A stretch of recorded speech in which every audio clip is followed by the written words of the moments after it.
अब महाराज गयासुर नाम को ऐसा वरदान मिला, भगवान नारायण ने दिया।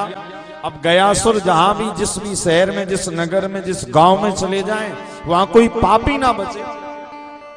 क्यों? क्योंकि कोई पापी व्यक्ति भी कहते हैं गयासुर का दर्शन कर लेता था तो सीधे वैकुंठ चला जाता। यमराज ने कहा भैया ऐसे तो लोग जीवन भर पाप करेंगे, गयासुर का दर्शन करेंगे और गयासुर का दर्शन करने मात्र से सब सीधे वैकुंठ चले जाएंगे, यमपुरी तो खाली हो जाएगी। भाई ब्रह्मा जी ने जो व्यवस्था की है, ब्रह्मा जी ने व्यवस्था की है ना कि कर्म के हिसाब से व्यक्ति को मृत्यु के बाद योनियां मिलेंगी, या कर्म के हिसाब से व्यक्ति को फल मिलेगा, कर्म फल मिलेगा। किंतु यमराज ने कहा, चित्रगुप्तों ने कहा, बोले प्रभु ये गयासुर नाम के दैत्य को जो भी दर्शन करता है, बोले इसका जो भी चिंतन करता है, जो दर्शन करता है, सीधे वैकुंठ चला जाता है। पापी व्यक्ति भी यदि इसका दर्शन कर ले तो सीधे वैकुंठ चला जाता है, यमपुरी खाली हुई जा रही है। आपकी जो व्यवस्था थी वो गड़बड़ा रही है। तब ब्रह्मा जी ने कहा चिंता मत करो।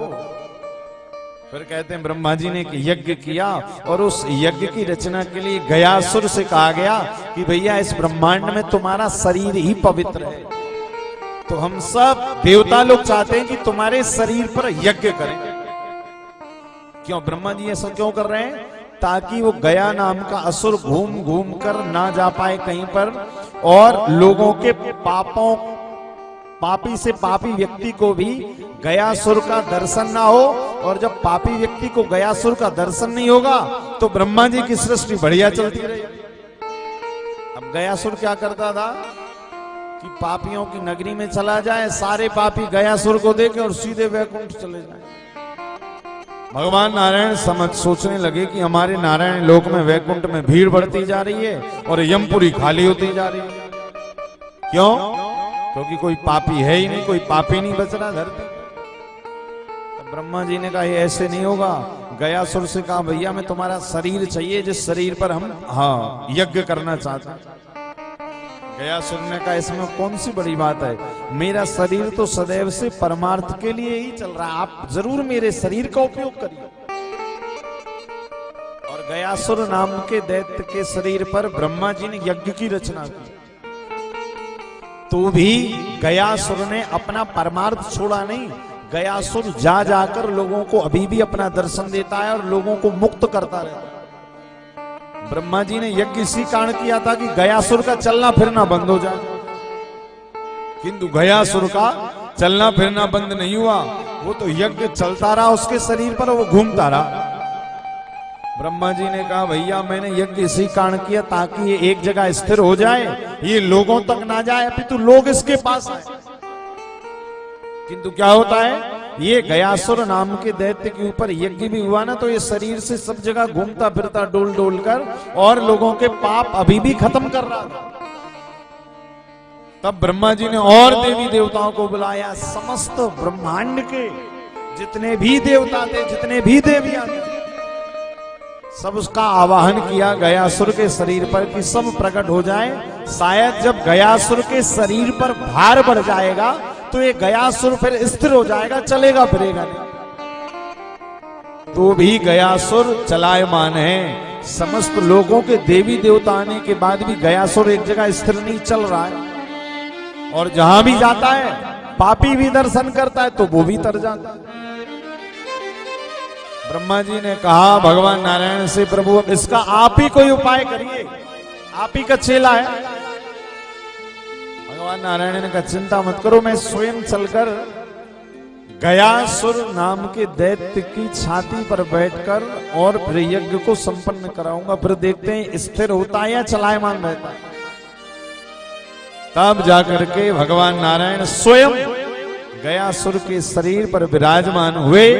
और तब गयासुर ने कहा प्रभु जब आप साक्षात श्री हरि नारायण ही मेरे शरीर पर आकर बैठ गए हैं तो अब मैं कहीं पर भी चलायमान नहीं होऊंगा। और फिर उसी दिन से ये जो भूमि है, जिस भूमि के नाम पर गया पड़ा, वो उसी दिन से गयासुर नाम का दैत्य इसी भूमि पर आकर स्थिर हो गया। वर्तमान में आप जो विष्णु पदशिला देखते हैं, जो मंदिर के अंदर जहां पर साक्षात भगवान श्री हरि नारायण के चरण चिन्ह है, ये वही शिला है जिस शिला पर स्वयं भगवान नारायण श्री हरि विराजमान हो गए। और उसी शिला पर भगवान श्री हरि नारायण का पैर आज भी हमें देखने मिलता है। तो गयासुर नाम के दैत्य की छाती पर भगवान ने अपना शरीर धारण किया, तब शरीर रखा, तब गयासुर जो यहाँ वहां चल चल कर सबके पापों को भी मुक्त कर देता था, फिर एक स्थान बना दिया गया कि भैया ब्रह्मांड का कोई भी व्यक्ति उस दिन के बाद से यदि गया आ जाए, अच्छा देखिए नाम भी है इसका, क्या गया, गया माने गया, गया मतलब जब व्यक्ति गया चला जाता है तभी लोग आते हैं। भाई ऐसा नहीं है, देखिए व्यक्ति यदि जीते जी भी गया आता है ना, तो उसके बाद भी देखिए कहीं ना कहीं हमारे पूर्वज, हमारे पितृ, कहीं ना कहीं तो व्यक्ति का जो वंशावली चल रही है वो पितरों के नाम से तो चल रही है। हमारे बाबा कौन, हमारे दादाजी कौन, हमारी दादी कौन, ये वंशावली चली आ रही है। और जब जब व्यक्ति गया की भूमि पर आता है या उसका नाम और गोत्र से कोई भी यजन, कोई भी पूजन, कोई भी तर्पण यदि गया की भूमि पर होता है, तो समझ जाइए महाराज भले उसका शरीर गया में ना आ पाए, यदि वो व्यक्ति का नाम और गोत्र भी गया की धरती पर ब्राह्मणों के द्वारा बोल दिया जाता है, तो यूं समझिए उस व्यक्ति का नाम और गोत्र सीधे भगवान श्री हरि नारायण के कानों तक पहुंच जाता है। ये वो भूमि है। इसी कारण कहा जाता है ना, गया की भूमि पर किया गया एक गुना पुण्य भी 1000 गुना पुण्य बनकर भगवान हमें वापस कर देते। घर में किए गए 1000 तर्पण और गया जी में किया गया एक तर्पण। आप सब आस्था भजन के माध्यम से टीवी पर देख पा रहे होंगे कि आज प्रातः काल हम लोगों ने श्री फल्गु नदी जी के तट पर सुंदर वैदिक ब्राह्मणों की उपस्थिति में, वैदिक ब्राह्मणों की सन्निधि में सुंदर आज से तर्पण का कार्य प्रारंभ हो गया। और भैया देखो गया आने के बाद में फल्गु नदी जी के तट पर गया आने के बाद कम से कम तर्पण और ब्राह्मणों की सेवा, ये दो चीजें बहुत जरूरी है। क्योंकि ब्रह्मा जी ने ब्राह्मणों को ये फल्गु नदी दक्षिणा स्वरूप प्रदान की। ये फल्गु नदी साधारण नहीं है, ये फल्गु नदी स्वयं भगवान नारायण श्री हरि के दाहिने पैर के अंगूठे से प्रकट हुई। स्वर्ग की नदी है, वो तो धरती पर आकर मां सीता के श्राप के कारण ये भू सलीला हो गई, यानी ऊपर से नहीं बहती, अंदर ही अंदर दिखती है।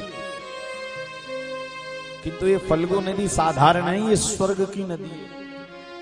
और इस नदी के तट पर राम, भीष्म पितामह, महाराज युधिष्ठिर, ऋषि दधीचि, बड़ी बड़ी महान आत्माओं का पिंडदान हुआ है।